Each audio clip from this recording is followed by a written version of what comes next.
Et dans le sillage de l'affaire Mera, on parle beaucoup de l'islamisme. Quelle est aujourd'hui la réalité du phénomène en France? Après l'émotion du drame de Toulouse, entre le piège de l'amalgame et les tentatives de manipulation, on essaiera d'y voir plus clair avec Monseigneur Brunin, évêque du Havre, qui ces jours-ci a évoqué le sujet à l'occasion de l'Assemblée plénière des évêques de France. On en parlera également avec Benjamin Rosier, rédacteur en chef à RCF. On les retrouve donc tout à l'heure pour notre dossier. Mais on commence cette émission avec les images de la semaine, celle de la visite du pape en Amérique latine qui s'est achevée dans la nuit après 6 jours de voyage de cette première étape au Mexique. On retiendra ces images de fête et cette confidence du pape. J'ai fait de nombreux voyages, mais je n'ai jamais été reçu avec tant d'enthousiasme. Benoît XVI, qui par ailleurs a demandé aux Mexicains de résister à la tentation d'une foi superficielle, routinière ou incohérente. Et puis ambiance bien différente lors de la deuxième étape de son voyage à Cuba, un pays marqué par la dictature et un athéisme d'État. Seul le Christ peut donner aux hommes l'authentique liberté, selon Benoît XVI, qui a plaidé pour plus de liberté religieuse dans le pays.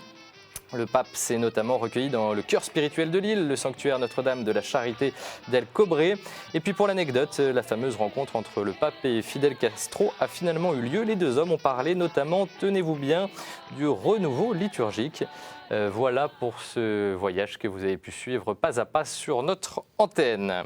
Et puis je parlais à l'instant de liberté religieuse. On a appris cette semaine que la délégation du Vatican chargée de la cause de béatification et de canonisation du cardinal Van Thuan n'a pas pu se rendre au Vietnam. Leur visa a été retiré au dernier moment par les autorités vietnamiennes. Une information de l'Agence des missions étrangères de Paris, Église d'Asie. Le cardinal Van Thuan, que vous voyez sur ces images d'archives, est mort en 2002. Il est une grande figure de la résistance à la dictature communiste au Vietnam. Retour en France avec la deuxième grande actualité religieuse de la semaine. Lourdes accueillait le week-end dernier près de 2500 personnes à l'occasion de l'ouverture du Concile Vatican II, les 50 ans en anniversaire important. Avec l'ensemble des évêques de France qui étaient présents, religieuses, religieux, laïcs, diacres et prêtres qui se sont retrouvés dans la cité mariale. Parmi eux, quelques centaines de jeunes de moins de 35 ans. Quel regard ont-ils sur ce concile d'un autre temps? Reportage à Lourdes. L'ouverture du deuxième concile du Vatican avait eu lieu le 11 octobre 1962, il y a bientôt 50 ans. À ce moment-là, la majorité des Français n'étaient pas encore nés. Et pour beaucoup de jeunes, Vatican II est un mystère. Alors on est venu par la pastorale des jeunes du diocèse de Bayonne-Escar-Oloron, voilà, pour découvrir un petit peu ce que c'est que le Concile Vatican II, qu'est-ce qu'il peut nous apporter à nous aujourd'hui.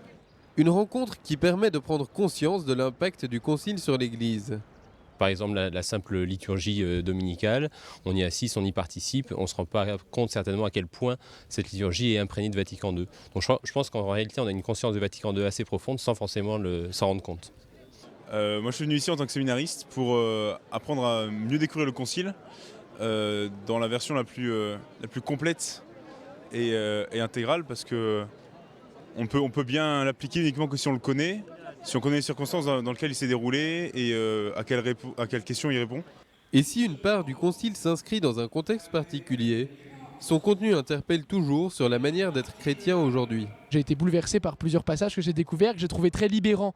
Parce qu'en fait, ils mettent des mots sur des réalités qu'on vit concrètement dans nos diocèses et dans nos paroisses, et sur des vérités profondes auxquelles on croit, mais qu'on n'a pas su formuler en fait. Et donc lire Vatican II, moi j'ai trouvé que ça libérait comme ça, ça libérait l'expression. Pour les jeunes présents, ce rassemblement aide à dépasser l'austérité des textes et à découvrir en Vatican II une boussole fiable pour la vie chrétienne. Et on reste à Lourdes décidément cette semaine avec les images de la messe d'installation du nouvel évêque du diocèse, Monseigneur Nicolas Brouvet. C'était dimanche du côté de la basilique Saint-Pédis en présence de 15 000 personnes. Jusqu'à présent, Nicolas Brouvet était évêque auxiliaire de Nanterre. Il remplace ainsi Monseigneur Jacques Perrier qui est resté 15 ans à la tête de ce diocèse de Tarbes et de Lourdes. Lourdes, où les évêques de France tenaient cette semaine leur assemblée plénière de printemps. Il y en a 2 chaque année. Lors de cette session, bien entendu, les évêques ont longuement évoqué l'actualité, les tragédies de Toulouse et de Montauban, ainsi que la campagne présidentielle. Et puis parmi les dossiers de la semaine, les statuts de l'enseignement catholique et la nouvelle évangélisation. Dans son discours de clôture, le président de la conférence épiscopale, Monseigneur 23, le cardinal André 23, a notamment évoqué ce défi de l'évangélisation dans un contexte contexte de revendications communautaristes. On l'écoute. La méfiance commune que nous partageons à l'égard de toute forme de prosélytisme ne doit pas constituer un empêchement au témoignage de la foi. Nous voyons différents groupes religieux déployer une stratégie de conquête ou de confrontation pour démontrer la force supérieure de leur religion.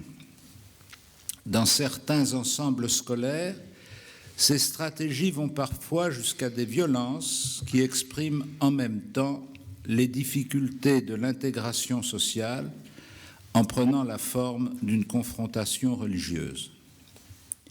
La foi catholique ne se situe pas dans ce rapport de force. Et puis en début de semaine, dans son discours d'ouverture, le cardinal André XXIII avait déploré le niveau de la campagne électorale. Les propositions ne semblent pas toujours à la hauteur des défis à relever. Voilà une très bonne transition pour vous parler du 4e pèlerinage des élus publics qui débute justement à Lourdes aujourd'hui, des élus municipaux, départementaux, régionaux et nationaux, ou même d'anciens ministres. Vous voyez les images de la précédente édition. Une nouveauté cette année, pour la première fois, des élus européens sont attendus. Par ailleurs, en ce temps de campagne présidentielle, le pèlerinage a bien sûr une saveur particulière. À ce propos, on écoute le père Mathieu Rouget, l'aumônier des parlementaires, qui accompagne les élus sur ce pèlerinage. D'une manière générale, les élus, quand ils viennent au pèlerinage, ont envie d'avoir de la nourriture intellectuelle, des temps de rencontre et d'amitié, mais surtout du ressourcement. Et quand ils sont engagés dans une campagne électorale qui est un peu violente, qui est très stressante, c'est le ressourcement qui reste essentiel. Je pense d'avoir des temps de réflexion paisibles, sérieux, sereines et du temps pour la prière, ça va être très important. Voilà pourquoi d'ailleurs, c'est une des caractéristiques de cette édition. J'ai demandé à Monseigneur de Dinchin, évêque auxiliaire de Paris et membre de l'Institut Notre-Dame de Vie, d'animer une matinée entière sur l'initiation à la prière personnelle, l'initiation à la prière silencieuse. Vous voyez, peut-être que la note particulière de ce pèlerinage par rapport aux autres années, c'est que par contraste avec le bruit de la campagne, il y aura le silence de la prière. Et on poursuit avec notre carnet de campagne et le tour d'horizon de ces chrétiens qui se mobilisent à l'occasion de la présidentielle. Cette semaine, cap à droite avec le collectif Audace 2012. Ils représentent une centaine d'associations et font 12 propositions aux candidats. Des propositions, il faut bien le reconnaître, peu politiquement correctes, comme conditionner l'immigration légale à l'obtention d'un permis de travail ou limiter les écarts de revenus au sein de l'entreprise. Il faut savoir par ailleurs que le président d'Audace 2012 est aussi l'ancien président de la Fédération UMP des métiers de la banque et de l'assurance. On l'écoute sur l'intention de ce collectif. Je pense qu'on n'aborde pas frontalement, de façon simple et efficace, les vrais sujets. Et ça, je trouve ça extrêmement dommage. Parce que, regardez, je prends un exemple, le service civique. Nous proposons dans Audace 2012 un service civique de 11 mois, obligatoire pour les garçons, en tous les cas pour tous ceux qui n'ont pas d'emploi, etc. Bon, c'est une mesure assez bien ficelée. Cette mesure-là est plébiscitée par les Français. Elle est plébiscitée. Plus des 2 tiers des Français sont d'accord avec cette mesure, dont d'ailleurs la gauche. Pourquoi n'aborde-t-on pas clairement le sujet du service civique dans une campagne électorale?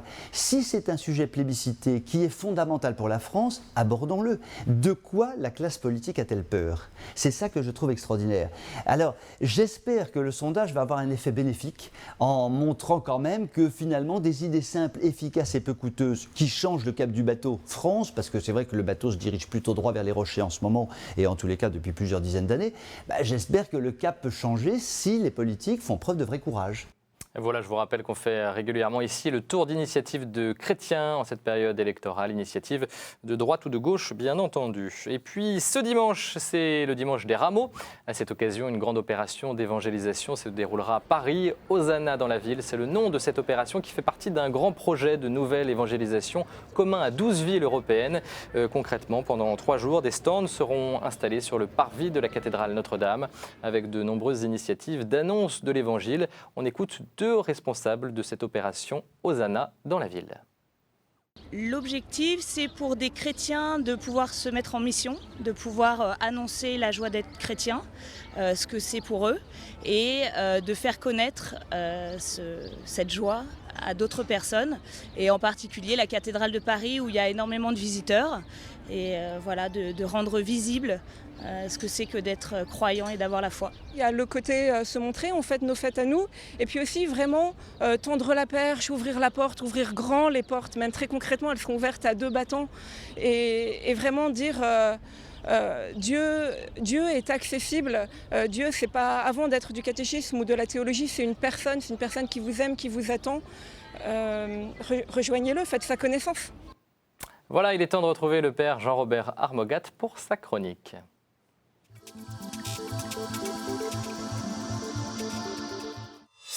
Les meurtres commis à Toulouse et à Montauban et revendiqués par un jeune Toulousain de 23 ans ont suffisamment secoué le public et créé de grandes émotions pour ne pas être susceptible d'une analyse rationnelle dès maintenant. Il est clair que ce genre d'événement cruel, dramatique, dans une période d'élection, a toujours remis en difficulté le pouvoir en place. C'était vrai dans les 2 précédentes élections présidentielles. L'actuel président candidat a su montrer une grande dignité et réunir tous les Français autour de lui.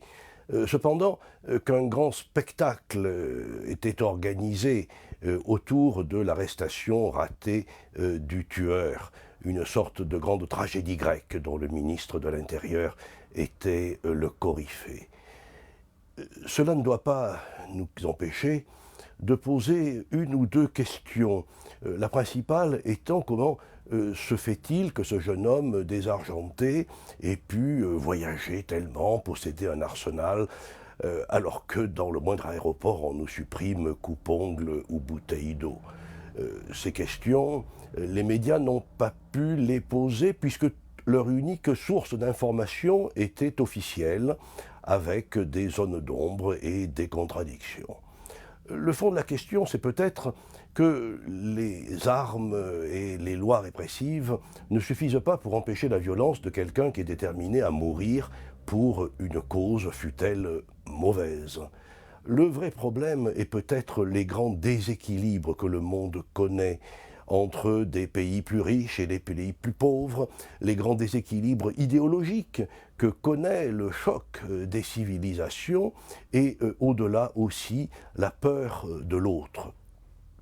La victoire du terrorisme, c'est bien parvenir à créer la haine dans une société, à accélérer la désagrégation d'une société.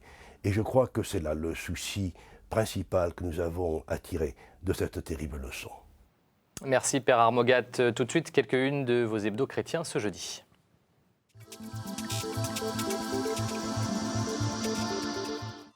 Et pour la Semaine Sainte, Famille Chrétienne s'intéresse au symbole de la croix entre scandale et sagesse. Le vote protestant à la une de Réforme avec un sondage qui confirme un déplacement vers la droite de l'électorat protestant.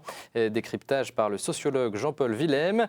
25 idées claires pour célébrer Pâques à la une de La Vie qui revient par ailleurs sur la tuerie de Toulouse. Comment lire ce drame sans tomber dans les pièges médiatiques, terroristes ou politiques. Après l'émotion, la réflexion. Et puis Pèlerin met en avant 10 initiatives chrétiennes pour faire face à la crise. L'hebdo parle aussi du temps des questions après l'affaire Mera et s'interroge sur l'islam radical et la sécurité. Voilà une très bonne transition pour notre dossier.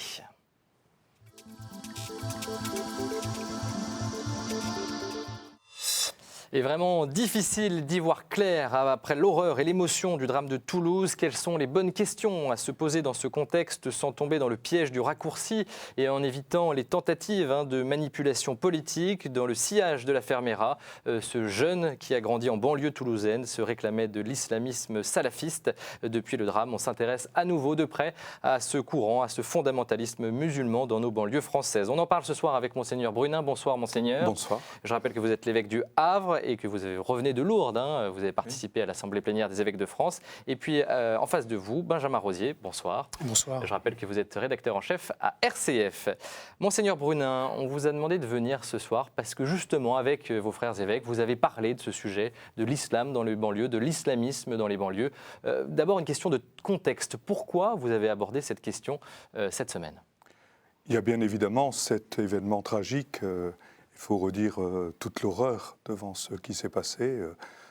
tuer des gens comme ça, froidement, c'est humainement inacceptable et encore moins comme chrétien. Donc mais au-delà de l'émotion, il faut quand même qu'on réfléchisse.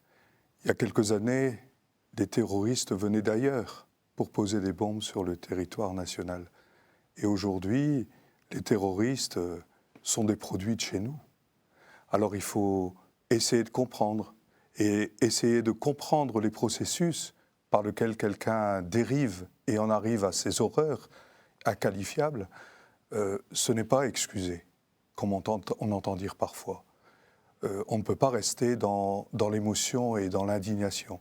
Il faut essayer de comprendre pour que ça n'arrive plus. Il y a un lien entre ce qui s'est passé, le cas de ce Mohamed Merah, et l'islamisme. Est-ce que ce lien est si évident que ça ? Oui, d'abord il le revendiquait et tout semble croire qu'il était en lien avec des groupes islamistes. Mais je crois que ce mot est un concept fourre-tout. On le donnait il y a quelques années, on parlait d'islamistes quand c'était des jeunes se réclamant de l'islam et voulant affirmer leur citoyenneté dans le cadre de la société française en affirmant leur islamité, mais ils étaient dans une logique d'insertion. Aujourd'hui, le courant salafiste propose davantage un islam de rupture et propose notamment la question du halal qui dépasse largement la manière hystérisée dont on l'a traité autour de la viande. Le halal, c'est recréer un clivage social entre les infidèles et les croyants, le licite et l'illicite, et c'est finalement créer une contre-société au sein de la société. Mais en même temps, même si ce courant salafiste crée un clivage et une société alternative de rupture avec la société ambiante, il faut encore essayer de comprendre comment quelqu'un qui est dans le courant du salafisme sombre dans le terrorisme. Et là, je pense qu'il y a des responsabilités. Comment un jeune de banlieue, mal intégré, mal vivre l'existentiel, trouve dans l'islam une identité qu'il affiche contre les autres en refusant les autres, puisque le salafisme invite à se tenir à distance de ce qui est halal, tout ce qui n'est pas permis et ce qui n'est pas halal. Mais ça n'explique pas qu'on vire au terrorisme. Il y a d'autres choses. Benjamin Rosier, une réaction peut-être ? Oui, alors moi je voulais revenir sur un petit peu d'où vient ce salafisme. En fait, ce qu'il y a, c'est un peu l'effroi pour certains Français, c'est que ça montre un islam et plutôt une réalité musulmane très diverse en fait. Alors déjà, chez les salafistes, tous ne sont pas djihadistes, tous ne choisissent pas l'action violente, ça c'est important de le dire.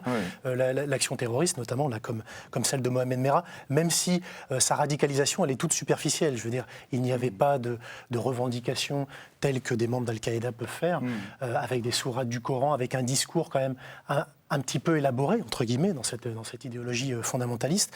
Par contre, c'est vrai, il y a cette idéologie qui est en rupture avec les valeurs républicaines, et je dirais même les valeurs occidentales, notamment sur la condition de la femme, par exemple, qui est à l'opposé de celle qui est prônée par les valeurs occidentales dans nos sociétés.